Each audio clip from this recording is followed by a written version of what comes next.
order. Welcome to the Northern Ireland Affairs Select Committee. This is our second session on economic growth, and welcome to our guests today, Councillor Tim McClelland, Alison, McCullagh and Stephen Norris. I'm going to start with my questions and ask, what is the economic situation in and between the different sub-regions of Northern Ireland? I'll start with Stephen. Morning, members, and thank you for the invite to be here this morning. Northern Ireland, as members will know, is a very close-knit economy, very closely linked with each other, and it's focused primarily around the urban centres in Belfast and in Derry, Londonderry. There is disparity in the regions of Northern Ireland, both at a local government level and more broadly in a kind of county level as well. But there are key sectoral strengths in each of those areas that actors like ourselves are building on continuously. If I think about our borough in particular, we sit on the periphery of Belfast, quite close to the ports, obviously with the international airport in our borough. And we have a very strong advanced manufacturing sector. We have a very strong logistics and distribution sector, and we play on those strengths. And as the Chair has indicated, that's not the strength everywhere, and there are disparities. And some regions have seen maybe broader growth and faster growth than others, and that's largely due to a number of factors in terms of the connectivity of the region, the infrastructure of the region, and the availability primarily of people. And that's always dictated where the growth has been witnessed. There has obviously been moves to improve that over the last number of years, and certainly in my time in local government we have seen a shift in terms of the distribution of investment and the distribution of wealth creation across Northern Ireland, but it's still driven by those kind of key factors around infrastructure, availability of land and sites, and the availability of people. Yeah, and Alison? Yes, Chair, similarly, I suppose a couple of things maybe I would highlight in addition to Stephen's comments. There's a significant difference between urban and rural areas. So from my own council perspective, Fermanagh and Omagh, it would be the largest landmass of 11 councils, but the smallest population. We have a large rural hinterland that impacts on our businesses. We have a number of small number of significant employers and quite a lot of SMEs, but micro business, which would be less than 5 employees typically. So that has an impact, I suppose, on productivity more generally and also on opportunities.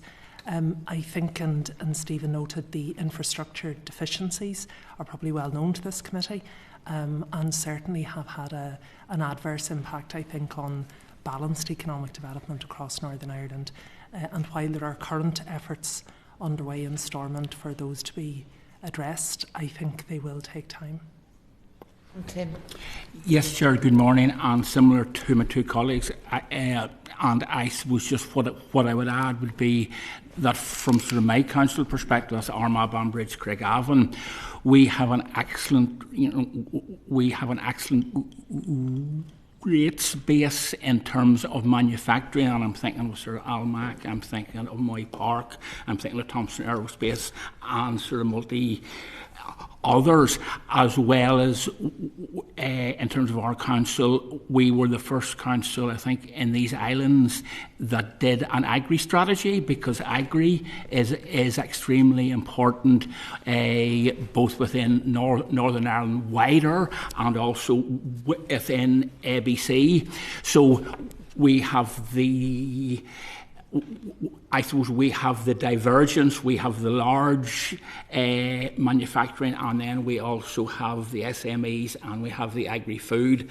And probably from a logistics point of view, part of our council area skirts the A1 Belfast-Dublin corridor, which is obviously a huge advantage. But having said that, we also have roads that are very, very less than optimum in terms of the infrastructure. So, I suppose I would leave my comments there at the moment, Chair. Thank you. Yeah, and you've mentioned the impact on productivity and transport and you know, on kind of infrastructure. What impact does sub-regional economic imbalance have on Northern Ireland? Alison? Well, maybe, Chair, and this hopefully won't be an unfair perspective. I think the impact it has had is that Belfast has certainly been seen to grow, possibly at the expense of other regions. I think that while we would all accept the need for obviously the capital to be strong, there probably has not been the focus on how it can support a wider economic vision for Northern Ireland. I think traditionally, and I appreciate your focus will be more on UKG perspective, but the Lions review of Invest Northern Ireland showed that the focus was Belfast first, and by some distance after Belfast would have been Derry, Londonderry, and then everywhere else. So I think that's the legacy that we're dealing with, and that is the reality of sub-regional economic imbalance in Northern Ireland. And Chair, Alison, Tim. if I could just sort of come in on the back of that in terms of the Invest NI, and yes, it is an improving picture in terms of the Chair, the Chief Executive and so on and so forth, but the fact remains that within ABC Council there's something like 80 or 90 acres of land that has been under their control for 30 or 40 years. Nothing has happened with it. And then on the next thing we hear is, oh, we need development land. And I mean, I'm talking about that 80 or 90 acres within central Craigavon. So it's prime land. It's not as if it's out in the more rural setting. So that is indicative of the Belfast Derry/Londonderry show. Stephen, have you got anything to add to that? Just to build on what Alison has said, I think the impact is about the availability of opportunity for people, and some of the legacy of that sub-regional approach, as Alison has indicated, is that the opportunities for people in the rural communities and the rural areas of Northern Ireland are not the same as they are in other parts, and it speaks to Alison's point that that's just about the policy direction that has been there in terms of where investment and business development happens in Northern Ireland and has happened in Northern Ireland over the last 20 or 30 years. Thank you very much. Yes. Just very briefly, good morning to you all. Can I ask, do you, and obviously, Tim, you're representing NILGA, but you obviously have more knowledge about ABC than anywhere else. We've got Fermanagh and Omagh and Antrim, Newtownabbey. Do your three respective councils use to the fullest extent all of your economic development powers? I don't mind who goes first. Maybe Alison. Yeah, I think the answer is yes, we do, within the powers that we have. Now, obviously, Gavin, you'll be aware there continues to be a considerable amount of power retained by central government in Northern Ireland, and in fact, from a Fermanagh and Omagh perspective, we were fortunate recently that the Productivity Institute in the University of Manchester undertook a review for us around place-based investment.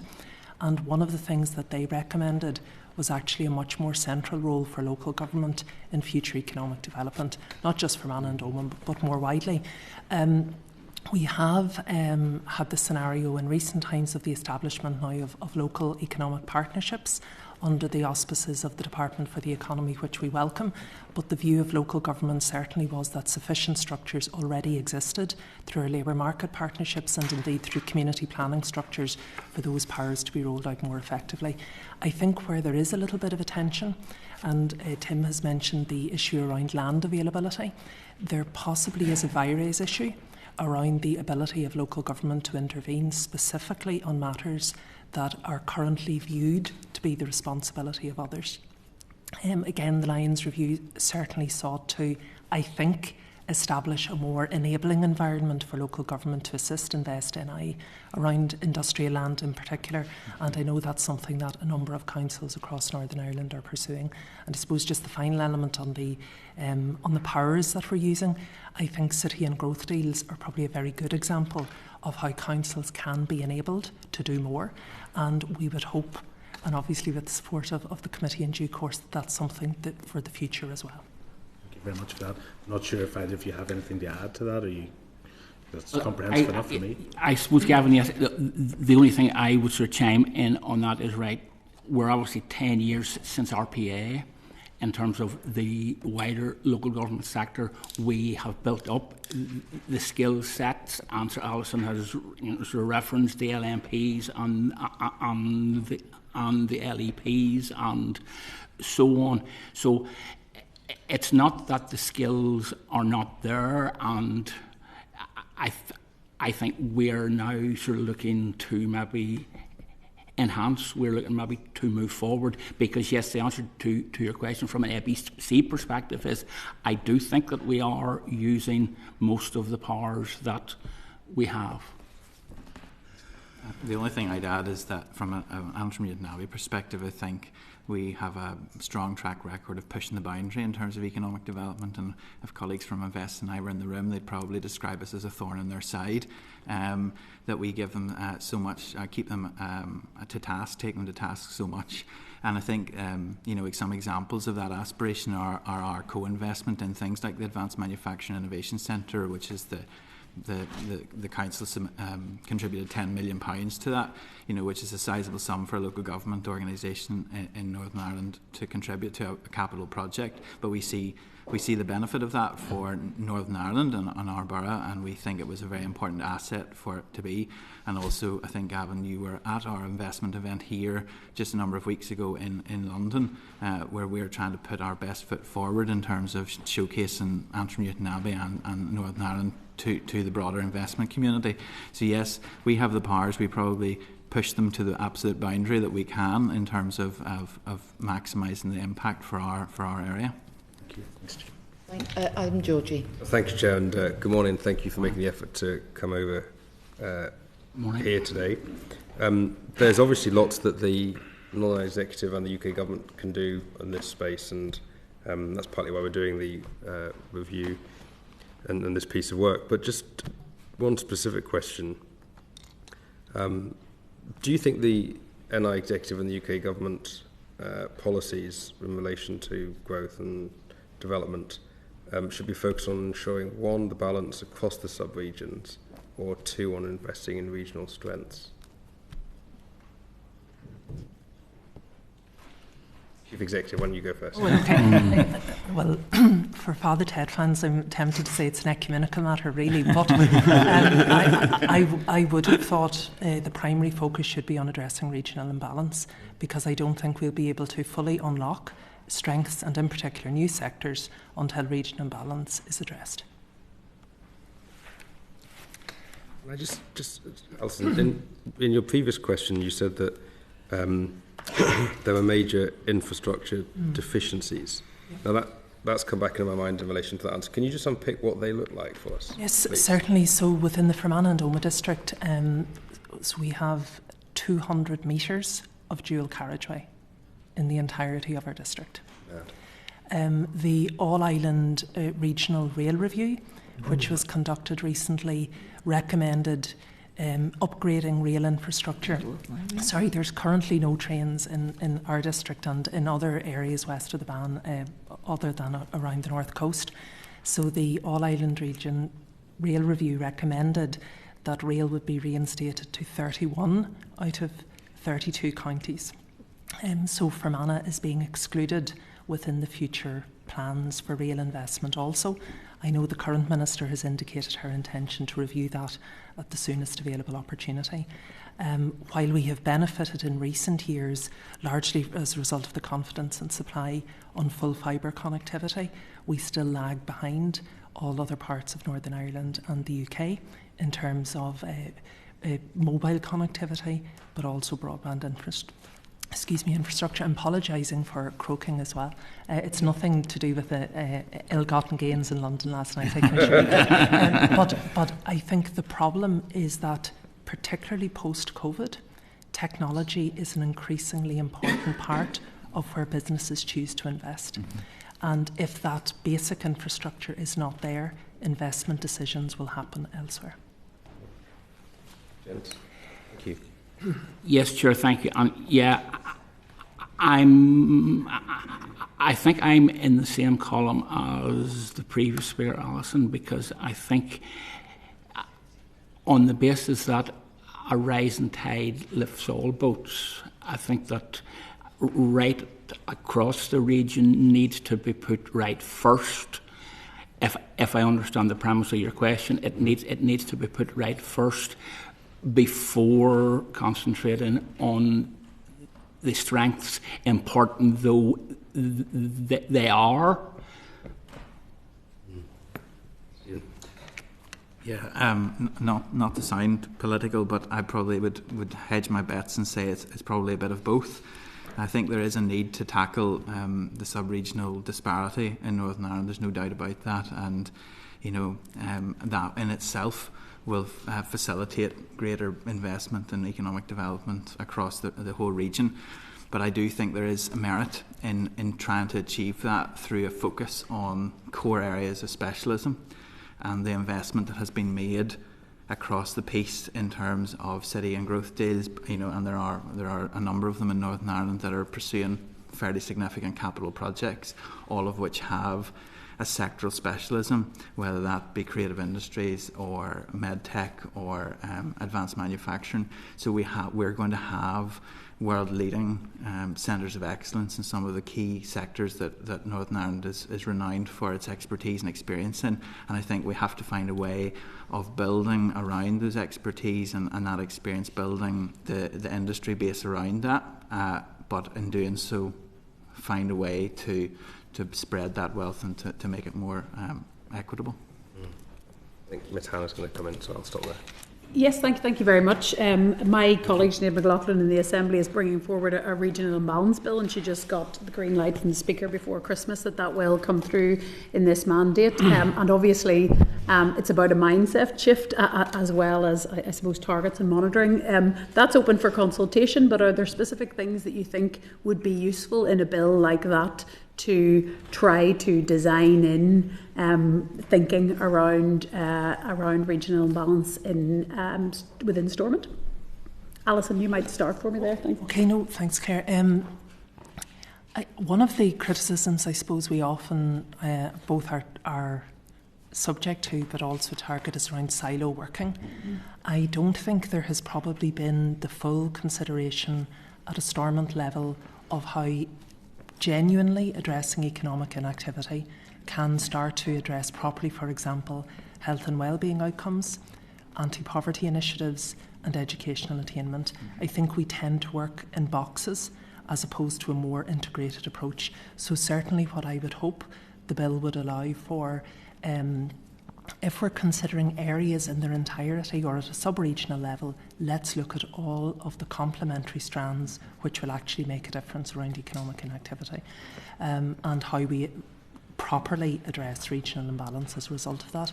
I think the other area that potentially could be looked at is maybe some of the new initiatives and schemes that we have seen working elsewhere, even on the island of Ireland. And one of the things that perhaps we have a tendency to do in Northern Ireland is we're perhaps not as fleet of foot as we could be, and the opportunity time is lost very quickly.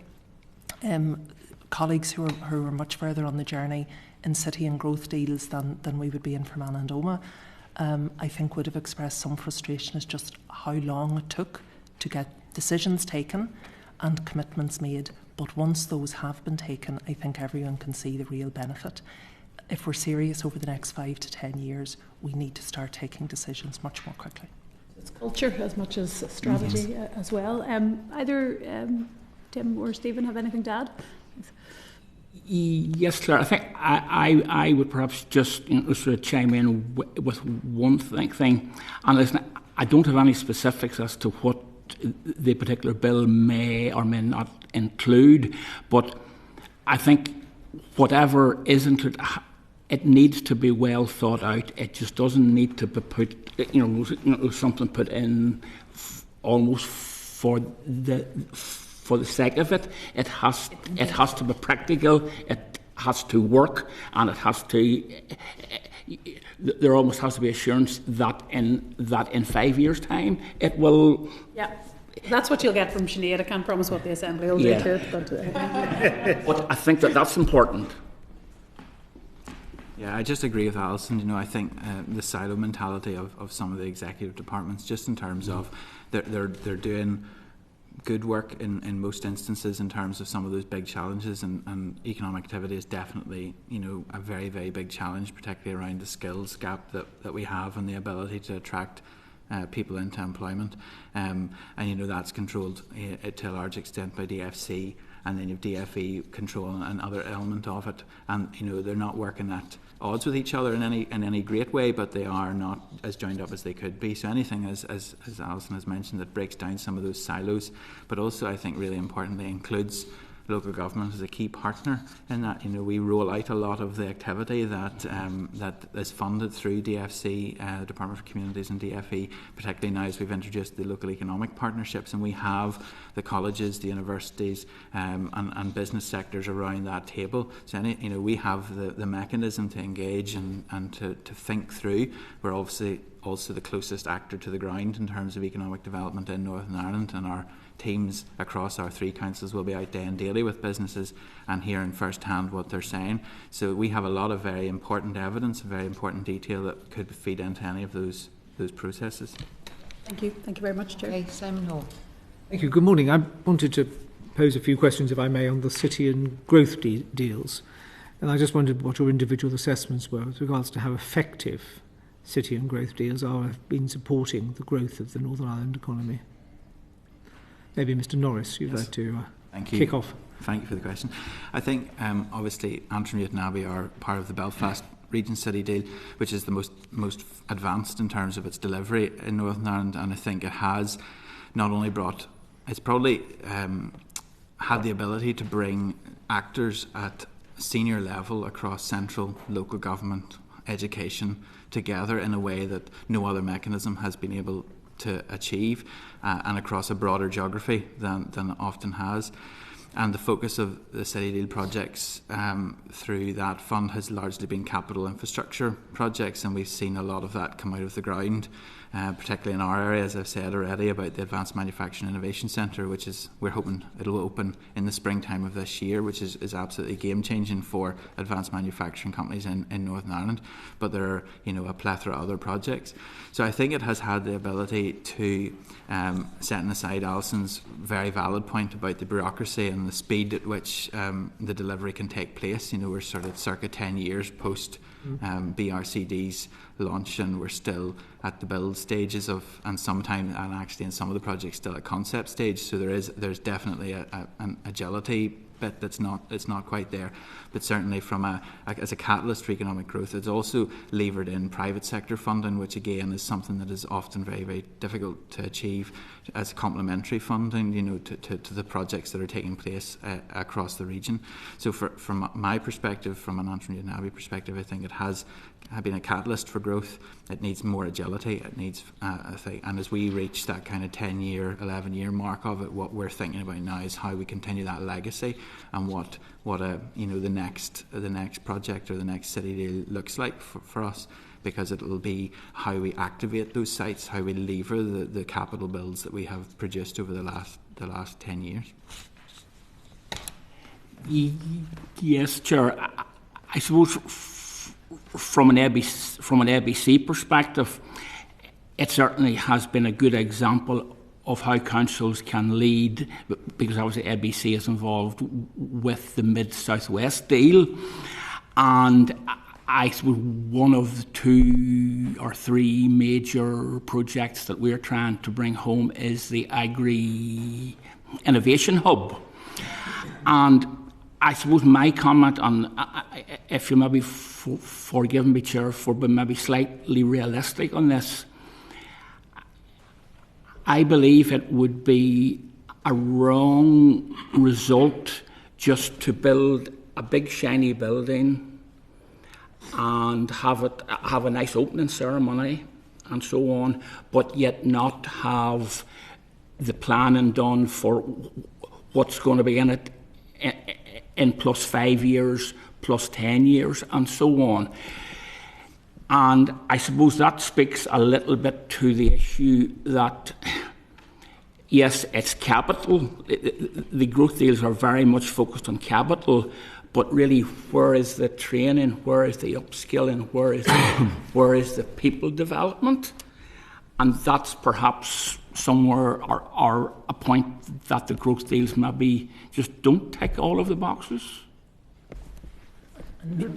Just on that, just before Mr. McCullagh comes in, I mean, just on that, I mean, whilst that's possibly understandable, that's a slightly disappointing thing that it needs the impetus of the deal to bring other partners together to maximise what the city deal initiatives have initiated. Surely to heaven there must be some people who just say, right, this has done this. We don't need some instruction from on high to bring this section of parties and people together to move it forward, to maximise. It doesn't need a sort of Big Brother template, surely. I suppose, yes, I would be in agreement with what you say. It shouldn't need it. It shouldn't need it. And I suppose you heard me at the start. I mean, you know, it would be wrong just to put a building there, just for the sake of drawing down. It has to be. There has to be a focus. It has to be future-proofed as much as possible. Yes, thank you. And I think maybe I would just say, Mr. Hoare, respectfully, I would say there hasn't been a requirement. I mean, the reason why there is economic development in the Mid-South West region, the reason why it is the economic engine of Northern Ireland is precisely because over the last 30, 40 years, people have gone in with their own investment, their own money, in spite of infrastructure deficiencies, to make a difference. What I think the City and Growth Deal template has allowed is significant capital investment of scale, and probably on a scale that we certainly haven't seen outside. It's much more common in the rest of the UK than would have been the case in Northern Ireland. I think to answer your question, I think yes, they have the potential to significantly change productivity. It's obviously, given the stage that the projects are at, premature to say to what extent that will have, but on the basis of both all of the outline business cases and full business cases, to use that cliche, it has game-changing potential. What I would highlight maybe is a couple of specific challenges that may be of relevance to the committee and from a Mid-South West perspective in particular. As you'll know, the configuration of growth deals are 50-50, 50% from Treasury, 50% from the Northern Ireland Executive. Our infrastructure deficiencies in the Mid-South West led us certainly prior to the then Prime Minister Boris Johnson's announcement of our growth deal, seeking to see if there was any opportunity to rebalance the funding pot. That was unsuccessful, but I think ultimately is something we are going to have to return to, because two of our key projects in Mid-South West, the Enniskillen Bypass and the Cookstown Bypass, could be argued are core government responsibilities. City and growth deals were always about additionality, added value. So things like Omagh, things like Studio Ulster, that ordinarily would never have happened. And I think we are probably reaping a little of the underinvestment in infrastructure in the past by using our growth deal money for it. It's very welcome, of course. The second thing I would highlight is the challenge of not having university presence in the Mid-South West region.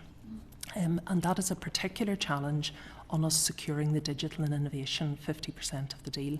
We've had obviously very good support from Treasury colleagues and indeed from the Department for the Economy.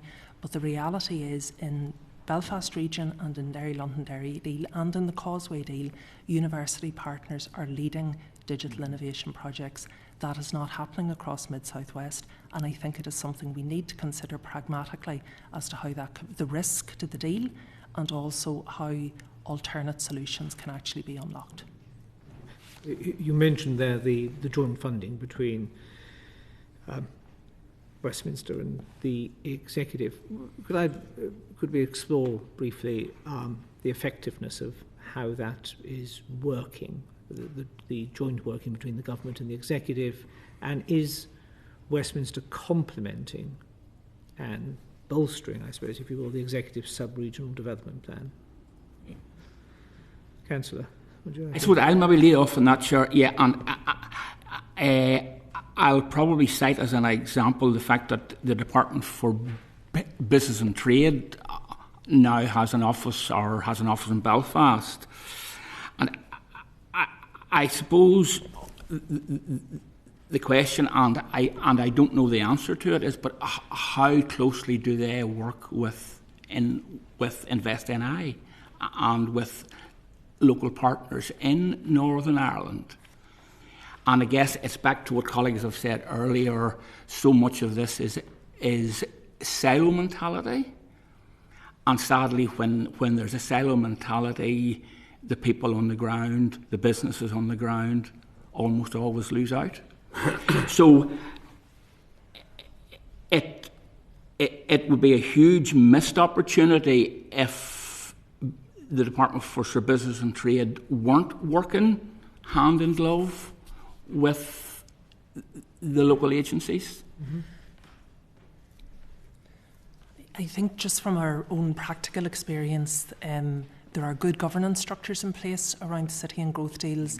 I think there is good complementary working. I'm mindful that the introduction, certainly in the Mid-South West context, came prior to the restoration of the Northern Ireland Executive. We have had very good support across the executive departments and leading directly, and particularly to Treasury, not least, and many in this room I know were involved in the unpausing of the Mid-South West growth deal as well. So I think our sense is that it is working well. I think probably from a Northern Ireland perspective, we're separately in Fermanagh and Omagh the recipient of levelling up funding, which is also very welcome. I think we would probably welcome a more levelling up type approach to Stormont administration of some of our other grants. We have found it very efficient and very straightforward. Norris, did you have a word or two on it? Just to say that I think it's encouraging that there's broad overlap between the DFE Minister in Northern Ireland's strategy for Northern Ireland and the industrial strategy at a UK Gov level. It's encouraging that there's overlap there. I think what's always been missing is a broader economic development strategy for Northern Ireland that's built upon UK Gov policy that then local government like ourselves can then feed into and address. So I think whilst it's encouraging that there's overlap and there's complementarity between the two policies that act in terms of directing economic growth, I think there's more work to be done on that. Yep. Thanks. So, just picking up on what you'd said earlier, Stephen, about particularly the Belfast city deal. Both city and growth deals, just by the very nature of it, require very mature partnerships and doing what you can to get out of siloed ways of working. Just from that, because it's expecting that sometimes partners will take a step back because other areas will need that level of investment. How do we ensure that on the absolutely multi layers of working with a devolved settlement that this happens? Yeah, it's a good question, and I think as you say rightly, the development of the partnership in the Belfast region has taken years to develop, and it does span multiple layers of government, and it's probably seen the closest working of the departments in Northern Ireland with Invest Northern Ireland, with the local partners coming together and to deliver projects in a way that probably hasn't been achieved before.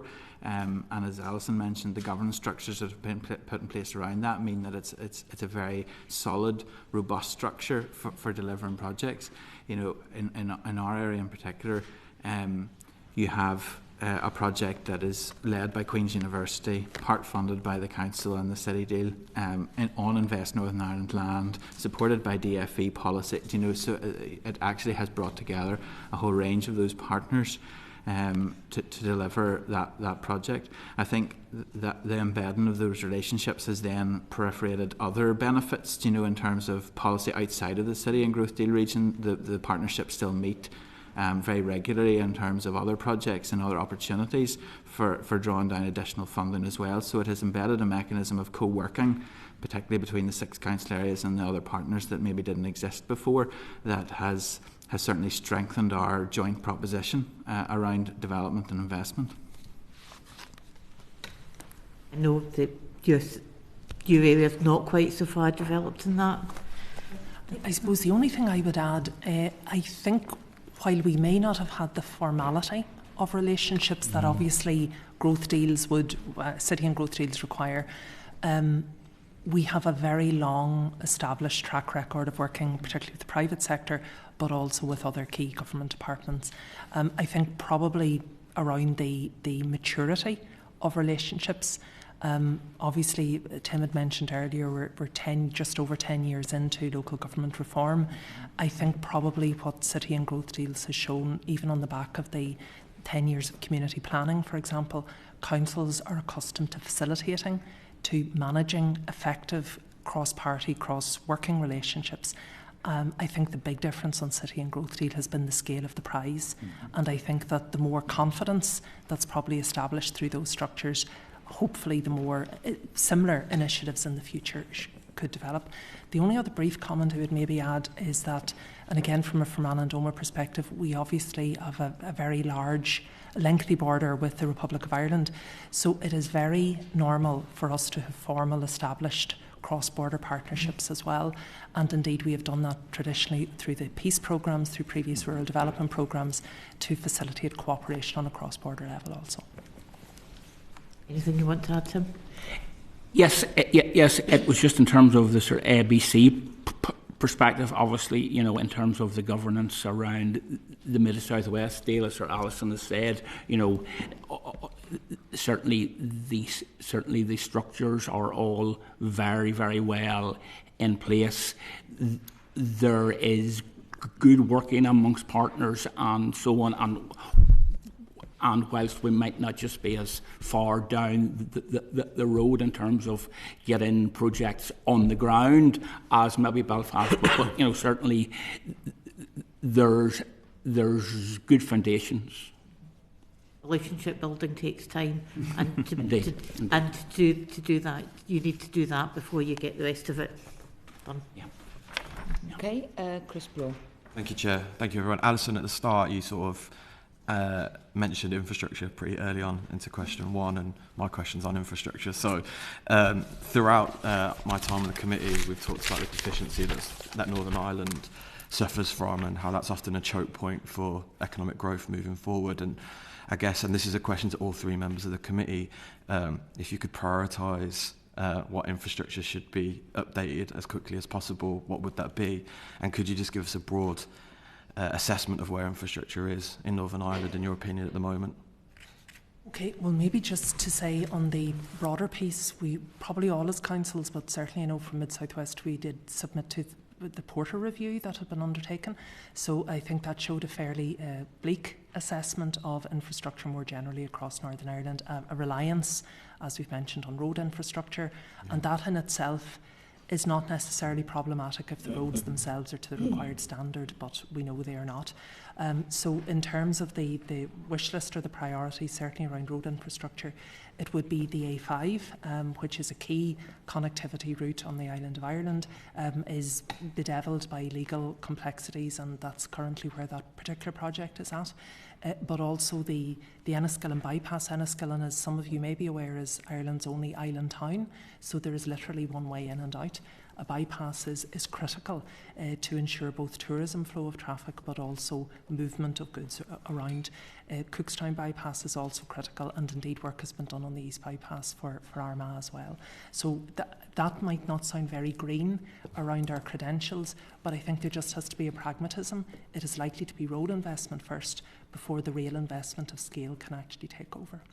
And second bit, just on the, I would say on enabling economic infrastructure, is the absence of a suitable and sustainable supply of industrial land. And at the risk of, when Tim had said there are 80 or 90 underused acres in Monty Python-esque, if only we had, we literally have no developable land in the Fermanagh and Omagh district. The same is the case in Mid-Ulster. And that means if a company was to come tomorrow to invest in our area, we could not accommodate them with space. So that certainly needs to be changed urgently, as does the situation in relation to, I suppose, completing the full fibre network, but also, I think, addressing deficiencies on mobile telecoms, which you may be aware from other work were severely damaged as a result of Storm Éowyn and really haven't been put on a more regular footing since then. Thank you, Alison. Yeah, I suppose I'll start off on the railways, and I would cite a couple of examples. Number one, a link potentially between Belfast city centre and the international airport, and also within ABC would be the potential Portadown Armagh rail link. So, you know, I think that they're important in terms of the roads, and again, it might not be very specific to what we're really chatting about this morning, but it is economic development, and that, I mean, in my own sort of council area, huge rural area, and if a road isn't passable, as it hasn't been this last few mornings, that immediately impacts on economic growth, because the mum or the dad have to stay at home to mind the kids because the school bus doesn't run and so on. So those type of very, very much on the ground infrastructure pieces, like having roads gridded and so on. Now, I know that seems very peripheral, but it's also very topical, and we are talking economic growth here. So it's getting those types of situations and scenarios reduced, if not, as far as possible, eliminated. And I suppose, again, ABC perspective, whilst connectivity from the internet perspective isn't absolutely fantastic, it's probably better than further west or maybe further northwest. But yeah, it can. There's always room for improvement on that one. I feel at a disadvantage going last in this question, since Antrim Newtownabbey does have some motorway and does have an international airport, and my story's not going to sound as convincing as Alison's. For you this morning, and on the rail link. Councillor Tim has already asked for the rail link to the international airport, so he stole my thunder. But very much like Alison, you know, we do have developable land, and that's, you know, something I know Alison is struggling with, but again, the infrastructure to support that development doesn't exist. So my colleagues have covered a lot of it, but what I would probably add to that is probably the wastewater infrastructure, which I know the committee have heard about before, which has serious, particularly in the built-up urban area in Greater Newtownabbey, a very big challenge there in terms of capacity of the network. And water treatment and all of the issues it has, but that doesn't, you know, that extends to electricity, that extends to connections of all sorts, and you talked about broadband and fibre and everything related. Just because Antrim Newtownabbey is in a, you know, parts of our borough are semi-urban doesn't mean we don't experience those infrastructural challenges as well. And there's no doubt, you know, once we get past skills, and that's the big question that any investor coming to Northern Ireland asks, is where am I getting my 100, 200 people, and how are we getting them trained? The next question they always have is, well, will I have power of the capacity that I need? Will I be able to connect my building to the sewer network and do that? So for me, it's that. The only other point I'd make on the airport piece is, yes, the train link, and I know there's progress being made on that, and that's really encouraging, particularly around the movement of people from the international airport out. I think one of the challenges we have with infrastructure around the international airport is the road network, and we have 8 million passengers passing through the international airport on an annual basis now, and that number is increasing as the airport continue to invest in the airport site and the development of routes. And you come out onto what can only be described as a B-class road with potholes all over it. So as well as the kind of big infrastructure pieces, and I know train lines are very, very costly, there's simple tasks that could be undertaken as well that would help certainly the entrance of Northern Ireland as a gateway. Thanks, Stephen. Mike Kane. Well, thanks, Chair. Well, On skills, it seems to me, looking at our reports around those agglomeration issues, there's a 31% productivity gap between Belfast and Derry, London and Derry, and yet London, Derry is served by both a train line and an airport. And it seems to me in Northern Ireland, you have to start from where you're at, and 82% of graduates come out of Belfast. So if you want the agglomeration in terms of industry skills and infrastructure, the skills bit is massively weighted to one part of the province, effectively. So my question is around then, how do we go about improving sub-regional economic equality, particularly in terms of the educational piece? Alison, you also talked about university level tertiary, but also there's the issue of Derry as well being the only island on the island of Ireland without its own independent university as well. So how can we begin to develop them skills, and what is it the UK government can do to help enable this? Well, I suppose a couple of things. I think there is, and I'm not saying this is unique to Northern Ireland, but I think there is a cultural issue continuing around university education as the only route available. I think that we have seen, particularly in recent years, the value of industry-level apprenticeships and industry themselves determining for school leavers, 16, 17-year-olds going straight into employment and being trained on the job and progressed through, typically actually some through universities, but some through the FE colleges as well.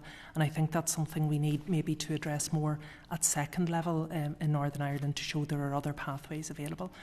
I think our model of education in Northern Ireland is probably relatively traditional. We do, as the committee, be aware of the Mazen cap still in place.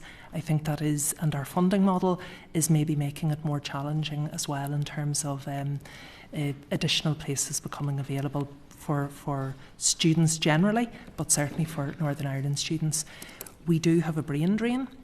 And certainly the work that we have done, not just within Fermanagh and Omagh, but more widely across the border regions, tends to show that when when students leave to go to university, it is very unusual for them to come home, and much more unusual if they come to university or third level education in England or Scotland or Wales. I think one of the things that we could do is perhaps look at skills more holistically across Northern Ireland. And again, I think it's split across a number of areas by way of responsibility. I think it is regrettable that when we looked at city and growth deals as a package, we didn't perhaps consider a skill strand that complements actually all of those deals. I do appreciate the funding is largely capital, but really it should have been underpinned by a skills approach and the skills that we need to transform into the economy of the future. And I suppose the other final thing maybe I would just say at this juncture, we would have quite an expertise within our own district around renewable energies and also around materials production and manufacturing. Certainly there appears to be a very significant opportunity for direct partnerships between universities and large-scale companies like NSERC, like Mannock and others. I am not sure there is fully the investment to support those coming so far west, and it may be an opportunity, so it may be more attractive for universities to stay fairly close to their own geography. So I think if there's things that we can do to actually make the geographic distance a little more favourable, that in itself could be useful. The only thing I'd add to what Alison was saying is basically she's 100% right in terms of everything she said. Antrim Newtownabbey lost a university campus in our patch. It consolidated into Belfast, and I'm not. We had one and we don't have one anymore, and we have a college. An FE college as well now in our patch, and they deliver a whole range of skills and training. I think that the challenge we face is how we address the needs of industry and how we listen to what they're telling us. So we have a very kind of successful model of labour market partnership intervention that's funded through the executive to support engaging very directly with employers to understand what their business needs are.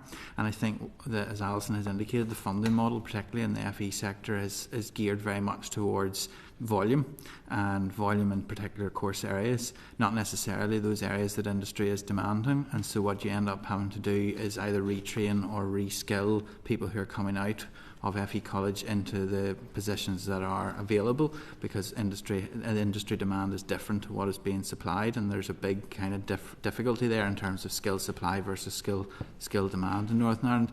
So I think that's one bit. Alison again is right in terms of that traditional route very much still a prevalence in Northern Ireland, and our council and I know others have done a lot of work in trying to push other alternative routes into employment and into training and skills through apprenticeships, and I think there's still a disparity there between the uptake of apprenticeship places in Northern Ireland versus the rest of GB, and there's reasons for that, and the value of them and the cost to business of them is one of those difficulties.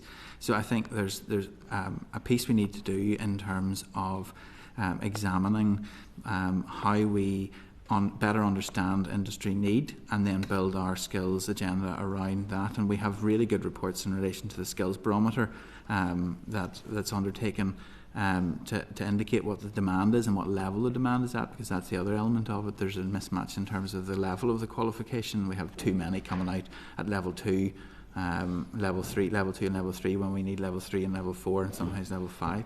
So again, we work on that, and I know others do as well. So anything we can do in terms of making sure the agendas are aligned of those different actors in that space. Yeah, again, I would agree with what Alison and Stephen have said completely. I suppose from an ABC perspective, we have a further education college is on I think 3 sites. I think at one stage Queen's had a campus in Armagh City back maybe 20 odd years ago, and to be honest, I don't think it is there anymore. I think it has been consolidated back to Belfast. Certainly on the apprenticeship piece, I think it is something that's not going to change overnight, because for so long it has been, right, you know, my son or my daughter are going to go to uni to do what so I think that's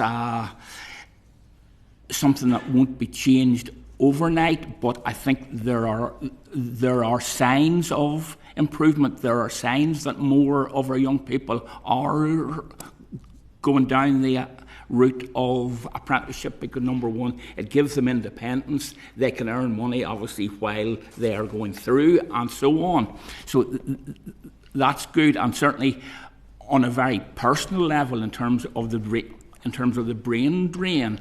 I mean, my oldest 2 kids, one is in Nottingham and one is in Liverpool. I only wish that they were studying in Northern Ireland, because they went back after Christmas on Sunday there, and to be honest, the house was very quiet. So that's a very personal comment, but it shows the issue that ordinary decent families have in Northern Ireland in terms of the brain drain piece. Exporting our best resource. Indeed, yeah. And why did you not export them to Manchester? Would be my next question. Thanks very much. Thanks, Chair. Thank you. Gavin Robinson. Thanks very much indeed, Chair. Planning. If we're going to talk about economic growth, I think it's impossible to avoid planning as an inhibitor to growth. And you are not collectively or individually solely responsible for planning. There's obviously regional aspects to planning. Warren Stevens, the US ambassador, gave an address to the Northern Ireland Chamber of Commerce just before Christmas to indicate the damage that your bureaucracy is having and the process is having to economic growth. And Alison, in your patch, clearly Dalradian has been there since 2009, wishing to exploit huge resource and bring huge investment. And I know you can't answer politically, But obviously from a process perspective, that's 17 years now of planning processes for which we've seen no progress. And Stephen, just above your borough, we're benefiting from a salt mine that is there today, that is providing salt today for the whole of Northern Ireland, the whole western side of Scotland and the northwest of England, and it wouldn't get planning today. So can I ask, just from an individual perspective, and I genuinely don't want to draw you on the rights and wrongs of any particular application, I'm just highlighting it. I think it's outrageous that 17 years on there's still no progress for Dalradian as but one example. What can you do as local authorities, and what are you asking of regional government or national government to ensure planning considerations are not the inhibitor to economic growth that they have been? Alison, go first. Mainly because coincidentally I would be the solus lead on planning issues for across the 11 councils, so I'll maybe just make some general comments, and I will just on this very briefly on the specifics. Planning in Northern Ireland has been probably subject to more reviews and assessments than I would, certainly within a council setting, any other function that we deliver. And the most recent work that was undertaken a couple of years ago by both the Northern Ireland Audit Office and our own Public Accounts Committee led to the development of a planning improvement programme, which is a collective initiative between the Department for Infrastructure, which for maybe colleagues not from Northern Ireland is, if you like, the 12th planning authority, and retains a significant number of powers, particularly in relation to regionally significant applications. That work included a number of streamlining initiatives, a particular focus on statutory consultees, and also around what we would call front-loading of quality applications. And it is making a difference. And certainly the most recent evidence that came out just prior to Christmas on the statistics would show that there has been some demonstrable improvement. Now, it has also shown that particularly the major applications, which would be those that are determined at a local level as well as within DFI, are taking longer than they should and longer than the statutory window. I think in terms of the changes that we have asked to take place and things that we think could improve would be firstly how actually applications are submitted. There is quite a low bar. I'm not saying this is by the way, necessarily always adopted by applicants, but there is relatively little that is needed to be submitted to allow an application to be made valid. And one of the things that councils have taken on board is introducing our own validation checklists, which is ensuring as much information as front-loaded as possible to enable a timely decision to be taken, but also a sort of a no surprises for an applicant coming in. And that is bearing fruit and is probably being put on a statutory footing. The second thing that's happening at a central government level is through some of the transformation bids that have been funded by Stormont is particular focus on key statutory consultees. Those are mainly DFI in terms of roads and rivers, but also the Northern Ireland Environment Agency around some of the environmental considerations. We would have a particular concern on the slowness on the NIEA responses because they are holding up a very significant number of agri-food applications right across the 11 councils. So I think if a greater focus perhaps within an NIEA could come to their responses, that would very significantly address the backlog. In my mind, there needs to be a statutory bar that if you are a statutory consultee and you don't respond within 4 weeks and it's a nil response, and you move on without them. But there's another aspect to this which Solus have a role in, and that's shared environmental services, who are now introducing considerations that go far beyond their boundaries and are impacting economic growth and development, particularly within the agri-food sector and within your borough as well as Tim's. Yeah, well, I think that's your view maybe on the scope of what SES are doing.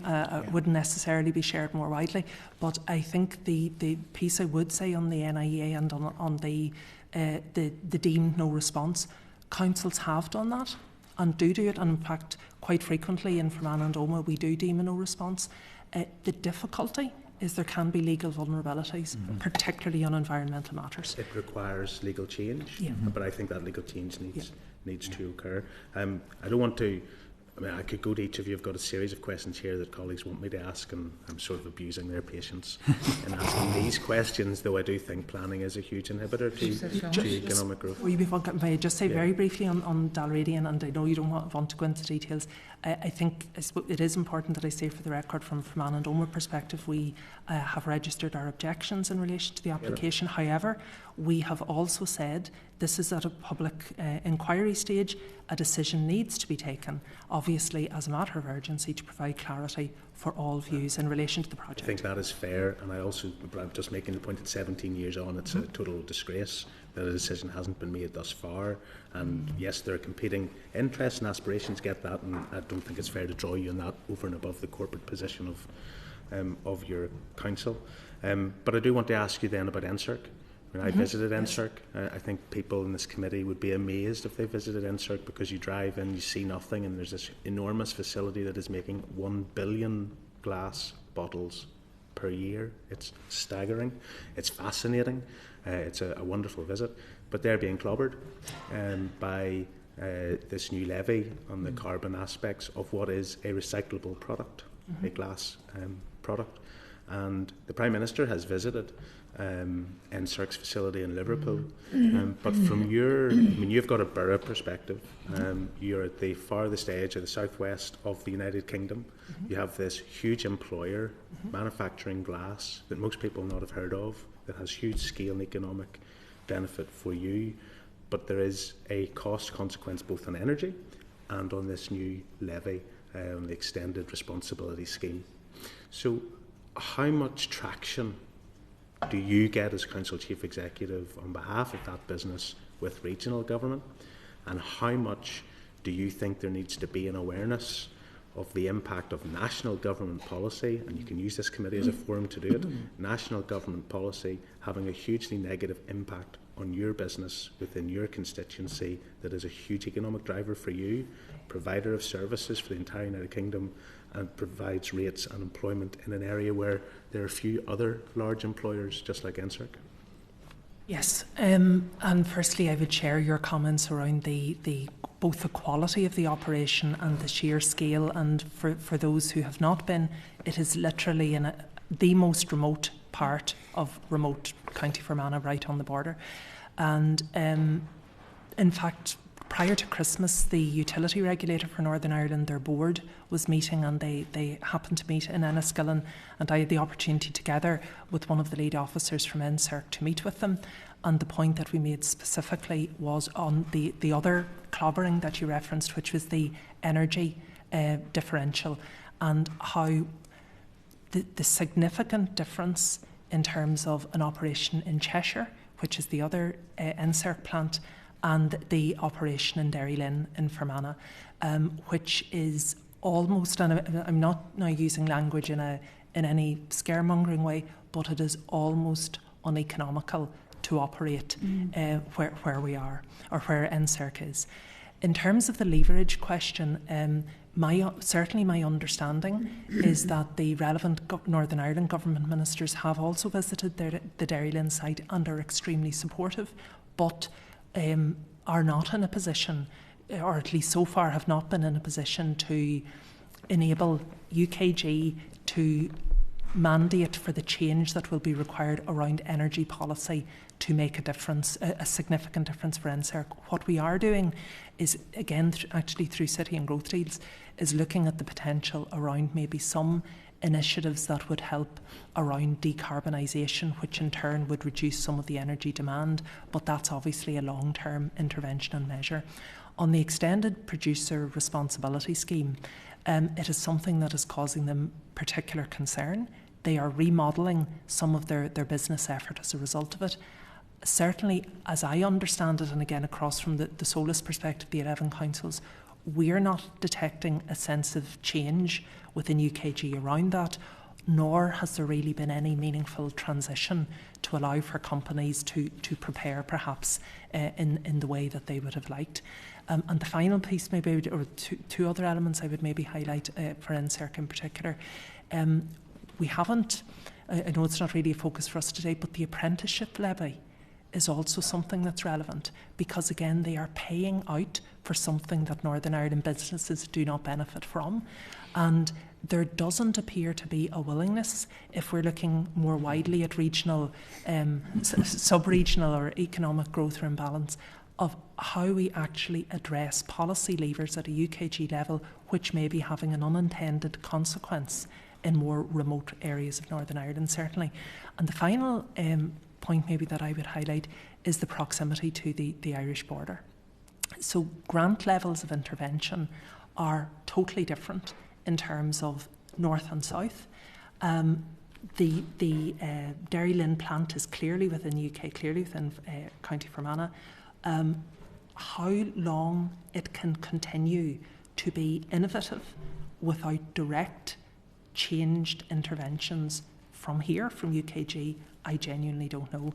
I and colleagues are visiting actually next month with the NSERC team to Grantham to look at some possible solutions, particularly around some of the green energy solutions there, and if they can be applied locally, and certainly if there's anything that we can do from a council perspective, we will do so. Thank you. I think it's helpful as a scene setter. Now, just to be fair to colleagues, I'll ask you a triplet of questions that are of the 5 that you're supposed to get. And you can answer them as briefly and succinctly as you wish and as we desire. So, Industrial Strategy Council, Northern Ireland does not have a representative. Should it have? Should there be a joint delivery unit between UK Government and the Northern Ireland Executive? Strategies and formal mechanism for you to engage. And that the Government have announced Northern Ireland's enhanced investment zone to focus on advanced manufacturing. What is necessary to make a success of that across our region? And it's not fair to always look at you, Alison, but you're looking at me. So, I don't. Yes, I think we should have a representative and a link in terms of the wider strategy and councils. The council. I think in terms of the innovation zone or similar, there has been very little engagement with local government on this concept, I'd have to say. There have been just some initial discussions, as I understand it, within DFE. I hope there will be a mature consideration as to what's needed, and also that there will be maybe a mapping up of where companies are, and that I'm assuming we may be looking Northern Ireland wide, I don't know, but that will actually be taken on board. There will be a serious evidence gathering before decision making is taken on it. Thank you very much. And I suppose, Gavin, from my perspective, the important thing is that as we look at issues here globally, we don't want to be reinventing the wheel. So we don't want an initiative or whatever just for the sake of an initiative. There has to be, and colleagues have talked about it, there has to be the joined up approach, and that's all about communication. It's all about being open, being honest, because in the end, when we are not, or when institutions are not, economic development suffers, and therefore our people suffer. And the important thing that we're all, as elected reps around this table, the important thing is our people. I'll be brief. So yes, definitely should be representation. I think that's an absolute given, so that we can feed in positively and constructively to the strategy delivery. On the investment zone, I agree with Alison. I think the process in general has been certainly local government hasn't had the input I think we should have in terms of our function around economic development. What I would say in terms of the actual subject matter, for many businesses in Northern Ireland, the subject matter of that investment zone will largely pass them by, and I think what we need is to ensure that we support it with the enabling infrastructure, with the upskilling and the funding that's needed to allow the 86% that are micro businesses in Northern Ireland to actually understand what the investment zone is and how they can tap into it, because I think there will be organisations who are primed and ready and be able to to understand what that opportunity looks like, and there will be the vast majority who don't. And I think from a council perspective, certainly we would be looking at what mechanisms we can put in place to allow businesses to avail of the opportunities that will come through that. Thank you. Paul. Thank you. I'm going to turn to the relationship with the Republic. Before I do, though, can I pick up something you mentioned, Alison, earlier? As a new member of this committee, you talked about the unintended consequences of national policy on particular issues of Northern Ireland. To what extent does Northern Ireland see this committee as your conduit into that discussion and making that case? Probably the honest answer, not as well as we should. And I know when I was over with colleagues at the time of the unpausing of our growth deal, which is just over 12 months ago, the point was made that we, both individually and collectively, should be considering Westminster more than we do. So I think that's a fair comment, and is something that certainly within our own council, I think we'll wish to consider how we best deploy your offer and the availability that you can bring to maybe influence some of those changes. Is there more we can be doing? Well, I suppose coming into this session this morning, a thought that I had is, right, after our session today, if that can be the catalyst, if that can be the sort of kickstart for you guys to very, very firmly know that in terms of the local government sector within Northern Ireland, we have 10 years experience under our belts on the ground, and please, let's continue the conversation, let's continue building on today, and I think that would be one of the very best outcomes from our session this morning. I agree. Well, thank you for attending today. I found the insights hugely helpful. Now, turning to the relationship with the Republic, the economic opportunities and challenges from that relationship, given the sizable differences in labour productivity between the North and the South, what are the costs and benefits of that relationship? I suppose in terms of the broad ROI piece, a couple of comments that I would make. Obviously, ROI would be more keen on their national development plans, whether that's in agri or whether that's in industrial and so on. So they're more into national development plans than maybe we in the UK generally are, and that's a fair comment for Northern Ireland. So I think that because such plans maybe aren't there, it leaves us at an immediate disadvantage, perhaps, that we don't have the strategic sort of bullet points, right? Blop, blop, blop, blop will mean improvement and so on. So I think that there should be focus on that. The other thing that I would say, and it's maybe a personal view, but I believe that it has some sense, whether it's nimbleness or whether it is ability to think outside the box, or whether it's the ability to maybe push boundaries in terms of what's allowable, or the Republic are generally better at doing that than UKG are and that NI Executive are. So, and I mean, I'm not for one moment referencing anything that is out with the law or out with process, but just there is the nimbleness.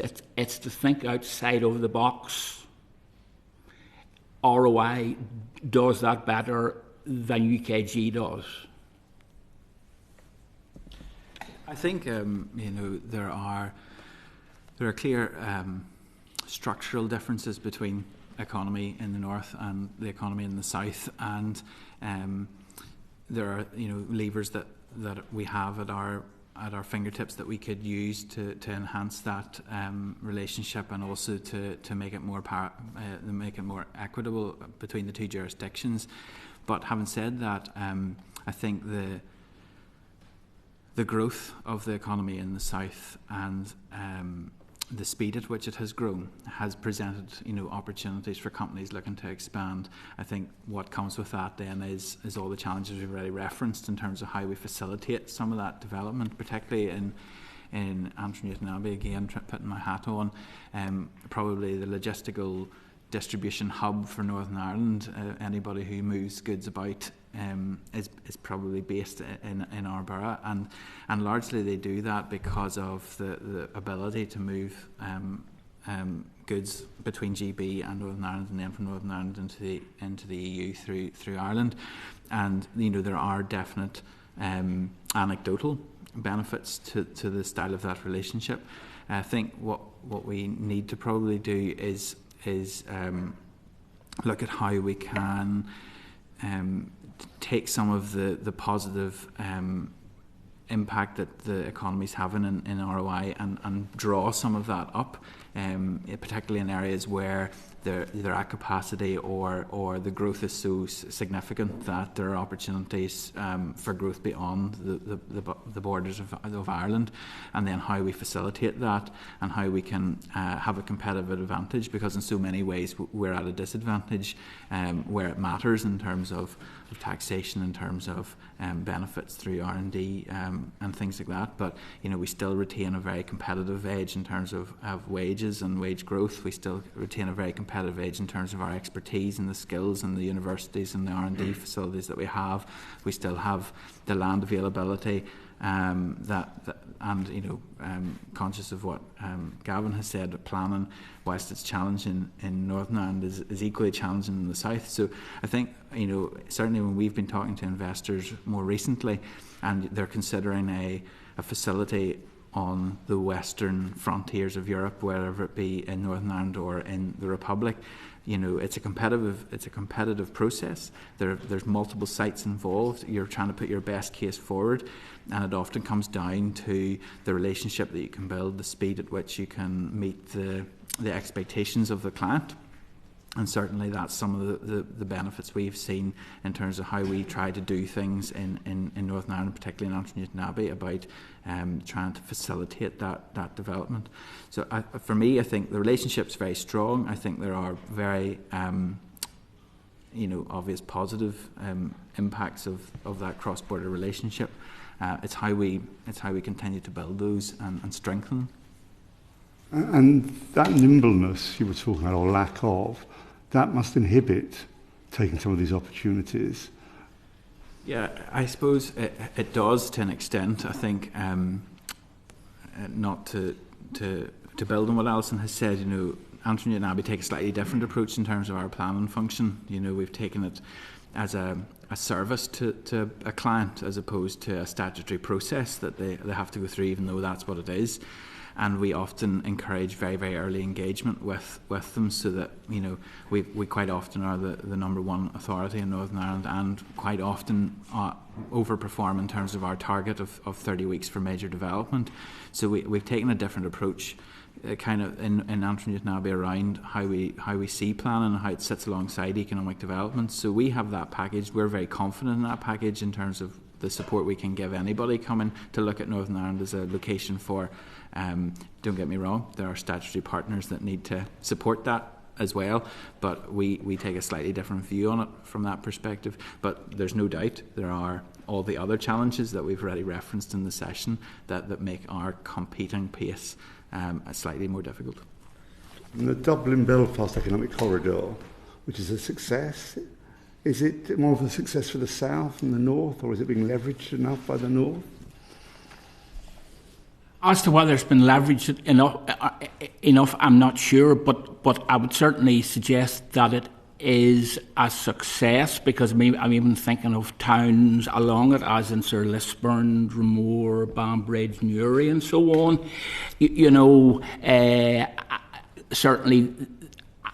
Certainly they would get uplift And I mean, whether that's, you know, sort of shoppers coming from sort of ROI to Newry or to the Boulevard and Ban Bridge or on down to sort of Lisburn and so on. So yes, it has been a success, but yes, you could probably still always do more. And what do we need to do more? I think maybe just to add a little bit around the agility and what we need to do more, I suppose, I think it's probably fair to say the Belfast-Dublin economic corridor is still at a relatively early stage of development, and it has not yet maybe had any real weight around policy change or difference. Is much more focused on cooperation, which is obviously a useful first step. Probably a more relevant consideration would actually be the relationship which was originally the North West Gateway Initiative, which was between Donegal and Derry, and is now, I think, maybe enshrined 25, 30 years plus in terms of both economic investment and cross-border cooperation. And certainly both of those places would indicate that there has been very significant benefits by having a formal relationship established. It's allowed them to do joint trade missions, for example, to the United States and elsewhere, joint skills initiatives, and to work in a very practical cross-border way, so using the border, not seeing it rather as an impediment. I think one of the challenges that the Belfast Economic Corridor will have is just its distance. You know, it's fairly lengthy, but also it is probably a very strong player at each end. And it's how you ensure the people in between aren't maybe squeezed out a little. Could I just say one point maybe about agility that I think would be important for us not to overlook? Money greases the wheels greatly, and the economy in the Republic of Ireland has been a success story for a good number of years. I mean, we've recently had the announcement from the Taoiseach of a further 1 billion in shared island initiatives. Many of those will be directly contributing to economic growth, productivity and all other enabling factors. It is very easy to be agile when you have money at your disposal. So I think that what we need to show is that we can put the structures in place that when the money follows, then the decisions can be taken quickly.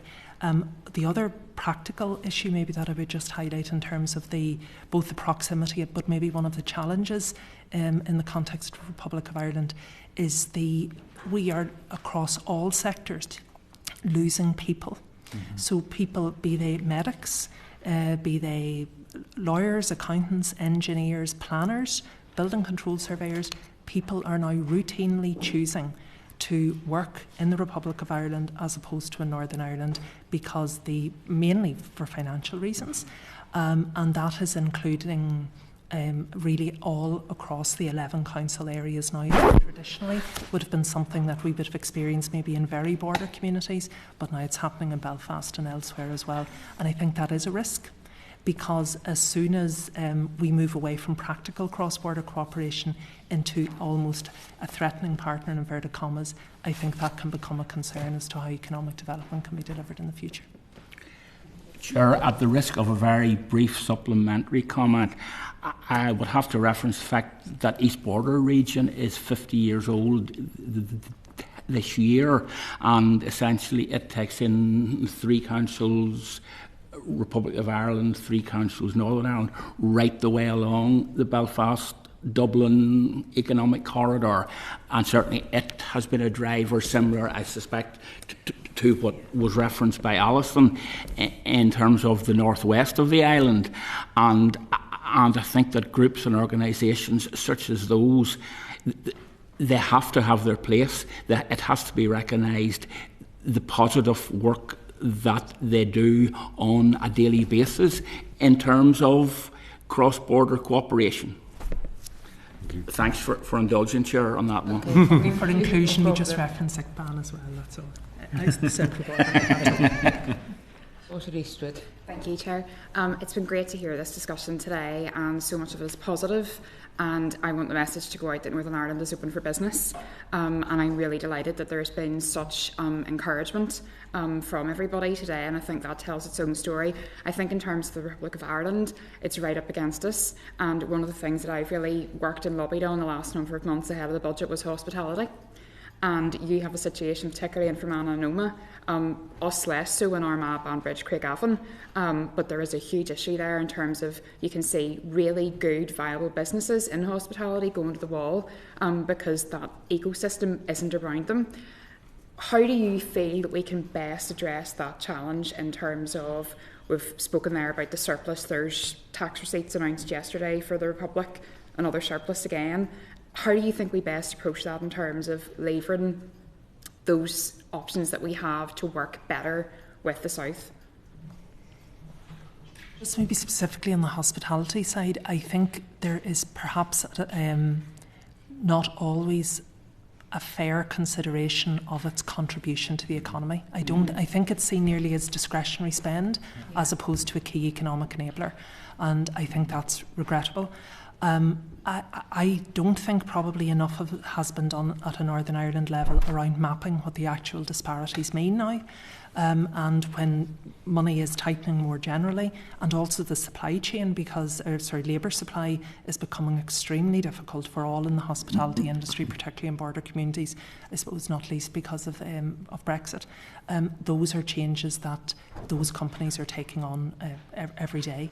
I think what could be done is perhaps, I know we don't like making special cases, but there does need to be an argument as to why it is quite different dealing on an island when you have a very different market economy, in some cases 5 miles away. We had done a piece of work with UK Hospitality and Hospitality NI before Christmas about a pilot potentially for Northern Ireland. And I think that's exactly what we need to do. We need to be agile. We need to be more nimble, as you've said as well, Tim. And just on a supplementary point to that then, DBEC, I think you're absolutely right, Alison, in terms of that gravity piece. So obviously I'm sitting here Lagan Valley, Tim's partially Lagan Valley, and there is that real challenge of weight. You've made a really good point, Stephen, about the fact that you have the main logistics hub, actually. One piece of infrastructure that hasn't been mentioned, and I'm shocked it hasn't been mentioned, so I'm just going to go and say it, is the A1, the only main European transport route on the island of Ireland, and it is not fit for purpose. It is an incredibly dangerous road, and actually whenever you travel from Dublin to Belfast, almost as soon as you come over the border, you can see the difference. And I don't want that to be the case. I want Northern Ireland to look well. I want the road to be safe. I want hauliers and companies to know that whenever they're using that route, they can get to where they need to go in time and it looks good, because perception is everything. How do you feel that we can actually ensure that projects like the A1 are not just reflective of safety needs, but are also attracting people into Banbridge, Craigavon, Lisburn, for whatever it may be? Not to pick on you, Tim. Right. I suppose I'll cite or I'll reference one example within Lagan Valley, within my own DEA, and that is the fact that 25 or 30 traders within Dromore got together on their own volition, and they put together a Dromore trading map. And they were saying, right, Dromore's here, Dromore's open for business, and that was their attempt to basically get some of the tens of thousands of cars that drive up and down that dual carriageway on a daily basis to actually go into Dromore and see what's there. So I think there'll always be what the individual businesses can do. And I think that's good from an entrepreneurial point of view, it's good from an innovation point of view. So I think we forget that at our peril. And I suppose the other thing, and listen, as someone who drives the A1 to my DEA on a virtually daily basis, totally understand that it is not fit for purpose, that it's dangerous, and as the sooner that it is completed, the better. And let's hope that it doesn't fall foul of the NI Climate Act 22 in terms of in terms of the A5 and so on. So let's hope that the work is expedited and that it is completed. And I suppose it's just, apart from that, it's down to, sort of each individual sort of council as well, even, to say, right, sort of here ABC is, or here Newry Morning Down is, we're open for business. And again, it's the nimbleness, it's what, what councils can use their resources to basically advertise themselves, to flaunt what they have within their borough. So it would be those type of thoughts that would come to my mind, Sorka. Yeah. I think maybe just briefly a couple of things with that. I think also to note the A5N2 is a trans-European network, so not just the A1. We don't, as members will be aware, have an investment strategy yet. And I think one of the difficulties in the absence of that is that everything is a piecemeal consideration, and indeed what was the former regional development strategy is long out of date. So we have a scenario, and particularly if you look at somewhere like the A1, potentially straddling a number of council areas at various stages on the local development plan, trying to make the best assumption around land requirements and takes in the absence of an overall agreed strategy. But the second point, I don't think at a Northern Ireland level we probably are considering economic impact when we are looking at infrastructure schemes in the ways that perhaps have been done elsewhere, including, for example, in the Republic of Ireland, and that might start to unlock some decisions, because I know you quite rightly highlight the safety aspects, Saoirse, and interestingly, it's safety which is ultimately trumped on the A5, even though that had started out being an economic argument, which we would still suggest is the requirement. Hannah. Thank you. Just on the A5, I think it is compatible. I think the judicial proceedings indicated it is compatible with the 22 Act. It's departmental bungling that has got us to this point. And I suppose that's a story running through some of the issues. And at the risk of getting you in trouble, Tim, I thought they were very practical and astute comments on North-South as well. I just won't tell Gavin you said them. But I just wanted to come back on practical North-South. On some of those, on maybe, and just draw out some of your comments, Alison, because obviously it is your border region, so it's most astute. But clearly, the island economy is vital for all parts of the region. You mentioned, and I was going to ask there about the investment strategy, and I suppose just the failure in Stormont to look really on anything at the medium term. But are there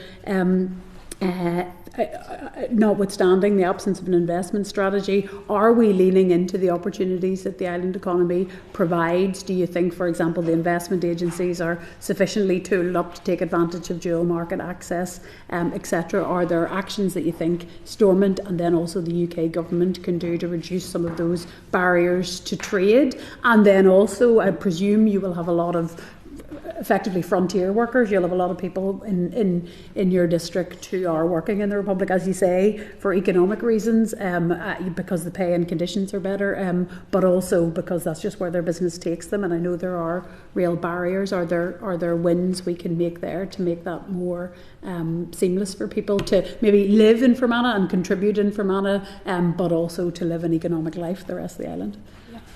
I think just maybe taking the latter question first, Claire, I think certainly there has been some work done at a broader level by the Centre for Cross-Border Cooperation, for example, around taxation, and that there is scope that can and should be done on maybe simplifying some taxation models for frontier workers.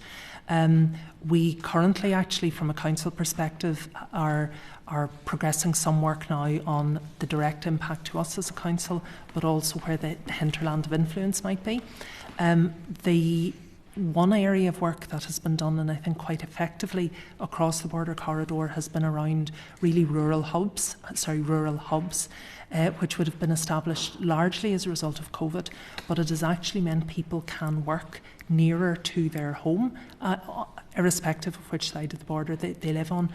And as to whether we are leaning in as effectively as we could around the relationships, so I'll maybe answer it from a council perspective. I suppose it has been very much the norm for us always, because our hinterland is Cavan, Monaghan, Leitrim, Sligo, Donegal.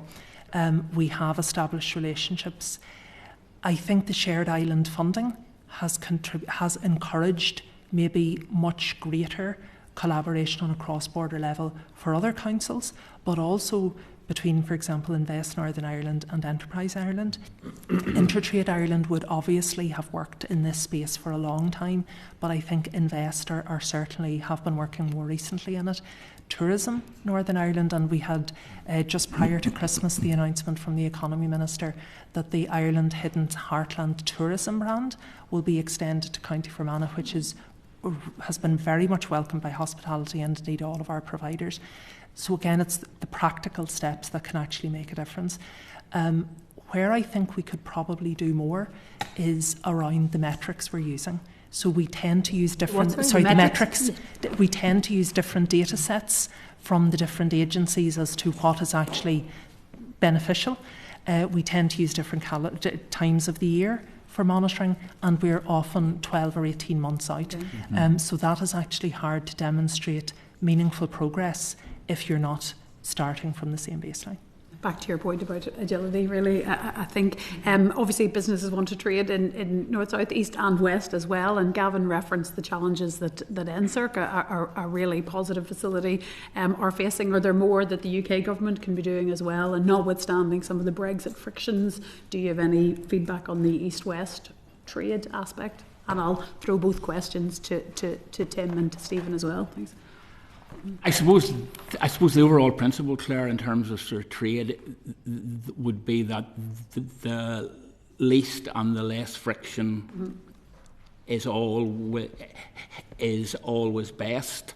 And I suppose further than that, I wouldn't really have very much else to say. Just that the aim has to be as unfettered trade and movement of goods as is possible. I think the feedback we'd be getting mainly, not surprisingly, from an island is just getting up the cost of getting off the island, irrespective of the, if you like, any barriers intended or otherwise. That is the real challenge, and that cost is growing. Yeah, so on the north-south thing, I think that, there's no, we're not leaving the opportunities. I think that's probably come across from what Alison has said as well. In terms of that, I think there's an opportunity to explore how we cluster. I go back and I know I'm very selfish in terms of my Omagh hat and what we're doing with that facility, but that won't only be the best-in-class facility in Northern Ireland. It'll probably be the best-in-class facility on the island. So how can we, in the same way that we're looking at Sheffield and what the catapults are doing there in terms of that facility and the growth and the expansion of companies that have come because of that facility and all the expertise that come with it, how can we do that for us as well, selfishly on a whole island scale and attract all the investment that we can to the island more broadly. East-West, I agree with Tim. I think it's just about the simplification. The smoother we make the process, the more streamlined the guidance is, particularly for us with such a logistics and distribution base that we have, and still the majority coming East-West. And because it's a sector that Invest don't support through their strategy, it often falls on the likes of the councils and local government to try and support transport and logistics as far as we can. So anything we can do in terms of streamlining that further. Great. Thanks. Thank you very much, Chair. Thank you. I'd like to thank Stephen, Alison and Tim for your time today. It's been a very excellent session.